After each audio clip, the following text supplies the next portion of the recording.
اس واقعے کو سن لو آنکھوں میں آنسو آ جاتے ہیں، اس واقعے کو سننے کے بعد انسان رونے پہ مجبور ہو جاتا ہے، یہ واقعہ ہمارے ایمان کو جھنجھوڑتا ہے۔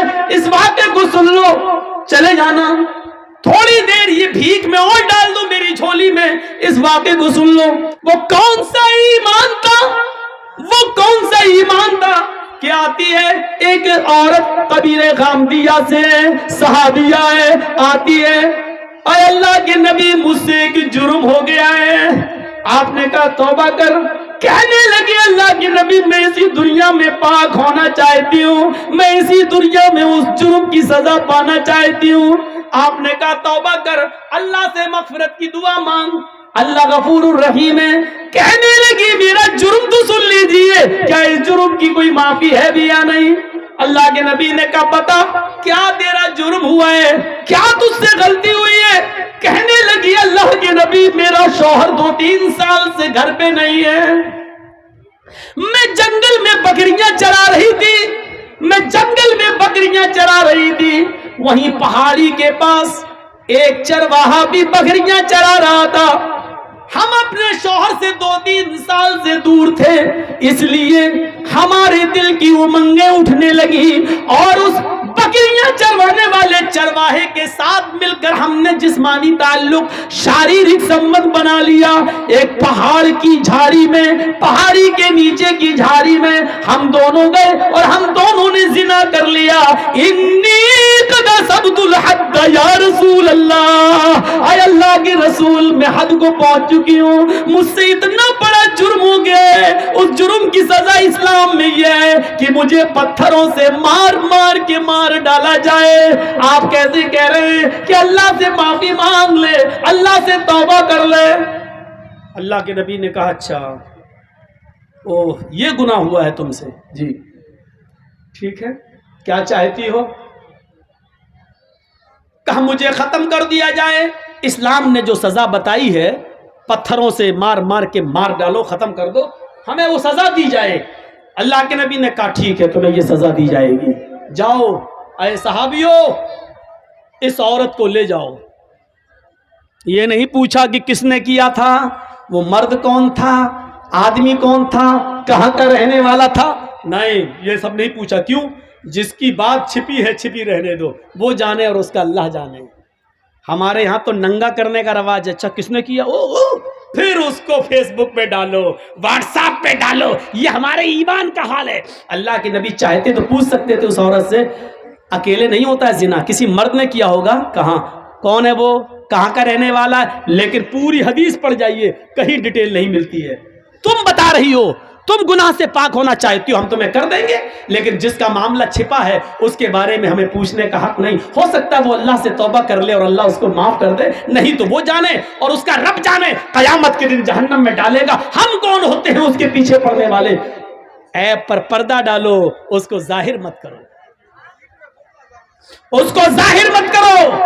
یہ میری ماں بہنیں اس واقعے کو سنیں، بہت اچھا واقعہ ہے، تمہارے لیے واقعہ ہے، تمہیں بھی اس سے عبرت ملے گی۔ اللہ کے نبی کہتے ہیں کہ جاؤ اس عورت کو لے جاؤ اور سینے کے برابر، یہ سینہ جو ہوتا ہے عورت کا، یہاں اتنا اس کو زمین میں گاڑ دینا اور سر پہ پتھر مارنا، اور اس وقت تک پتھر مارو جب تک کہ یہ عورت مر نہ جائے، اس کی روح نہ نکل جائے۔ یہ عورت کی سزا کیا ہے؟ شادی شدہ مرد کی اور شادی شدہ عورت کی اگر وہ زنا کر لیں تو سزا کیا ہے؟ پتھروں سے مارا جائے گا۔ مرد کو دوڑا دوڑا کے مارا جائے گا، مرد کو ایک میدان میں کھڑا کر دیا جائے گا بیچ میں، اور چاروں طرف پبلک رہے گی، عوام، سب کے ہاتھوں میں پتھر ہوں گے، اور اس طریقے سے چاروں طرف گھیرا بنا لیا جائے گا کہ وہ بھاگنے نہ پائے، اور بیچ میں اس آدمی کو کھڑا کر دیا جائے گا، اور پھر پتھر مارے جائیں گے، جہاں سے گزرے گا وہی پتھر، سب کے ہاتھوں میں پتھر ہونا چاہیے۔ یہ مرد کی، سمجھ رہے ہیں زنا کی سزا کیا ہے؟ جس کو ہم معمولی کام سمجھتے ہیں وہ اتنا بڑا جرم ہے شریعت میں۔ کسی کی بہن اور بیٹی کی عزت و آبرو سے کھیلنا اتنا آسان نہیں ہے شریعت میں۔ اس کی سزا، جب تم کسی کی عزت لوٹ رہے تھے تو تمہارے جسم کے ہر بال رونگٹے کو، روئے کو اس کا انجوائے مل رہا تھا، مزہ مل رہا تھا، اس لیے سزا بھی ایسی ملنی چاہیے کہ جسم کے ایک ایک رونگٹے کو اور ایک ایک روئے کو اس کا احساس ہو جائے، اس لیے سزا بھی اتنی سخت رکھی گئی ہے۔ مرد کو دوڑا دوڑا کے مارا جائے گا، لیکن عورت کو دوڑا دوڑا کے نہیں مارا جائے گا، کیونکہ اس کی بے پردگی ہو سکتی ہے۔ دوڑے گی تو اس کو زمین کا گڈھا کھودا جائے گا اور اس کو کھڑا کر دیا جائے گا اور سینے کے برابر مٹی ڈال دی جائے گی، یعنی اتنا گاڑ دیا جائے گا سینے کے برابر یہاں تک، اور سر اس کا کھلا رکھا جائے گا، اور پھر اس کے سر پر پتھر مارے جائیں گے، اور اس وقت تک پتھر مارا جائے گا جب تک کہ عورت مر نہ جائے۔ چاہے یہ رضامندی والی زنا ہے، مرد بھی راضی عورت بھی راضی اور دونوں نے کر لیا۔ زنا بالجبر تو زنا ہوتا ہی نہیں ہے، اگر مرد نے زبردستی کی تو وہ زنا نہیں مانا جائے گا، یا عورت کے ساتھ اگر زبردستی کی گئی، وہ بیچاری نہیں چاہتی تھی لیکن بندوق رکھ کر اس کے ساتھ عزت لوٹی گئی، تو پھر عورت گناہگار نہیں ہوگی کیونکہ اس کے ساتھ جبر کیا گیا، تو پھر مرد کو سزا دی جائے گی عورت کو نہیں۔ اور عورت نے اگر بندوق رکھ کے غلط کام کروایا، مرد نے مجبور ہو کر غلط کام کیا، تو عورت کو سزا دی جائے گی مرد کو نہیں، لیکن مرد بھی راضی عورت بھی راضی تو دونوں کو سزا دی جائے گی۔ اگر دونوں میں سے ایک کنوارا ہے ایک شادی شدہ، تو شادی شدہ کو پتھروں سے مار مار کے جان سے مارا جائے گا، اور جو کنوارا تھا اس کو 100 کوڑے مارے جائیں گے، اور 1 سال کے لیے اپنے شہر اپنی بستی سے باہر کر دیا جائے گا، اس کو گاؤں سے نکال دیا جائے گا، اور اپنے گاؤں میں 1 سال تک آنے کی انٹری اجازت نہیں ملے گی۔ 100 کوڑے پڑیں گے، چمڑے کے کوڑے، چمڑے کے، کپڑے کے نہیں، چمڑے کے کوڑے۔ 10-20 کوڑوں میں ہی وہ بیٹھ جائے گا، کرانے لگے گا۔ 100 کوڑے میں تو اللہ بہتر جانے بچے گا بھی کہ نہیں بچے گا۔ تو میرے بھائیو 100 کوڑے زندگی بھر کے لیے پھر اٹھنے کے لائق نہیں رہے گا، اگر بچ بھی گیا تو زندگی بھر چلنے کے لائق نہیں رہے گا، اٹھنے کے لائق نہیں رہے گا بستر پر۔ ایسے 100 کوڑے اس کے اوپر مارے جائیں گے، اور 100 کوڑے مارنے کے بعد بھی اس کو گاؤں میں رہنے کی اجازت نہیں۔ 1 سال کے لیے اس کو اس شہر سے دوسرے شہر میں داخل کیا جائے گا، اس کو اپنے شہر میں انٹری نہیں ہے، کیونکہ اس کو دیکھ کر لوگ اس لڑکی کو یاد کریں گے، اچھا یہ او پھلا کی لڑکی کے ساتھ اس نے، تو اس لڑکی کی بے عزتی ہوگی جس کے ساتھ اس نے ریپ کیا ہے یا زنا کیا ہے۔ اس لیے اس لڑکی کی عزت کو بحال کرنے کے لیے 100 کوڑے مار کو 1 سال کے لیے اس کو شہر سے باہر نکال دو، یہ اسلام نے سزا متعین کی ہے۔ اس عورت کو لے جایا جانے لگا، ایمان دیکھیے ایمان، اس عورت سے زنا کا صدور تو ہو گیا، لیکن جب ہوش میں آئی، جب اس کو جوانی کی گرمی اس کے دماغ سے نکلتی ہے، تو سوچتی ہے اللہ یہ میں نے کیا کر لیا، اللہ یہ مجھ سے کیا ہو گیا، اللہ یہ میں نے کتنا بڑا گناہ کر لیا، اب مجھے اس دنیا میں زندہ رہنے کا حق نہیں ہے۔ کسی کو معلوم نہیں تھا، لیکن اس نے خود اللہ کے نبی کو آ کر بتا دیا۔ اس کے عیب پر پردہ پڑ چکا تھا، لیکن پھر بھی اس نے آ کر اللہ کے نبی کو بتا دیا۔ اللہ کے نبی نے کہا جاؤ اس عورت کو لے جاؤ اور اس کو پتھروں سے مار مار کے ہلاک کر دو، مار مار کے اس عورت کو مار ڈالو۔ صحابہ اس کو لے کے جانے لگے، پکڑا، چل جلدی چل، اس کو کھینچ لیا، وہ گر گئی۔ جیسی وہ کام دیا گری، وہ عورت زمین کے اوپر گری تو اس نے اپنا پیٹ سب سے پہلے پکڑا۔ صحابہ نے پوچھا کیا ہوا، کیا بات ہے، ایسے چلے گی تو کب تک پہنچے گی تو میدان میں، کب تجھے مارا جائے گا؟ کہنے لگی وہ محمد کے ساتھیو صلی اللہ علیہ وسلم، آئے نبی کے ساتھیو مجھے دھیرے دھیرے لے چلو، جس آدمی نے میرے ساتھ منہ کالا کیا تھا، جس آدمی نے میری عزت لوٹی تھی، جس آدمی سے میں نے زنا کیا تھا، اس آدمی کا گرب میرے پیٹ میں ٹھہر گیا ہے، اس کا حمل میرے پیٹ میں ٹھہر گیا ہے، میرے پیٹ میں ایک معصوم زندگی ہے، میرے پیٹ میں اس آدمی کا بچہ پل رہا ہے، دھیرے دھیرے لے چلو، میں تیز نہیں چل سکتی۔ صحابہ نے کہا تیرے پیٹ میں بچہ ہے؟ کہنے لگی ہاں۔ رکو، صحابہ اللہ کے نبی کے پاس آئے، اور اللہ کے نبی آپ نے اس عورت کو قتل کرنے کا، مارنے کا حکم دیا ہے، لیکن اس عورت کے پیٹ میں تو بچہ ہے۔ آپ نے بلایا، ادھر آؤ، آئی، تمہارے پیٹ میں بچہ ہے؟ جی، تو تم نے پہلے کیوں نہیں بتایا؟ کہا اللہ کے نبی اس لیے نہیں بتایا کیونکہ اس بچے کا باپ وہی ہے جس نے میرے ساتھ زنا کیا ہے، اور میں نہیں چاہتی ہوں کہ یہ بچہ پیدا ہو، اور جب اس بچے بچے کو بڑے ہو کر پتا چلے کہ میرا باپ کا پتا نہیں، میں ناجائز اولاد ہوں، تو یہ زندگی بھر مجھے گالی دے گا، اس لیے میں چاہتی ہوں کہ میں مروں تو میرے ساتھ میرے پیٹ کا بچہ بھی مر جائے، اس لیے میں نے آپ کو نہیں بتایا۔ نبی اکرم نے کیا کہا؟ اے عورت نہیں، قصور تیرا تھا، غلطی تیری تھی، زنا تو نے کیا، تیرے پیٹ میں پلنے والے اس معصوم بچے کا کیا قصور ہے؟ اس بیچارے کی کیا غلطی ہے؟ اس کو تو کیوں مارنا چاہتی ہے؟ نہیں نہیں، ابھی تمہیں قتل نہیں کیا جائے گا، ابھی تمہیں مارا نہیں جائے گا، جاؤ ابھی اس بچے کو اپنے پیٹ میں 9 مہینے تک پالو، اور جب بچہ پیدا ہو جائے تب لے کر آنا۔ ناجائز بچہ ہے پیٹ میں، باپ کا پتہ نہیں ہے، لیکن اللہ کے رسول ایک ناجائز بچے کو بھی گرانے کی اجازت نہیں دے رہے ہیں۔ کاش مودی جی کے چمچے، یوگی جی کے چمچے کم سے کم اس حدیث کو پڑھ لیتے، نبی کی زندگی کے اس واقعے کو پڑھ لیتے۔ چاچا کیا ہو گیا؟ لاؤ پیسہ لینے کے لیے تو دنیا پریشان ہے۔ لیجیے بھائی، ছোট ছেলে হারিয়ে গিয়েছিল, তাকে পাওয়া গেছে, স্টেজে রাখা আছে সব দাসেমনে উনসাহাকে ছেলে, তাকে স্টেজে রাখা হয়েছে, ছেলের গার্জিয়ান এসে নিয়ে যাবেন।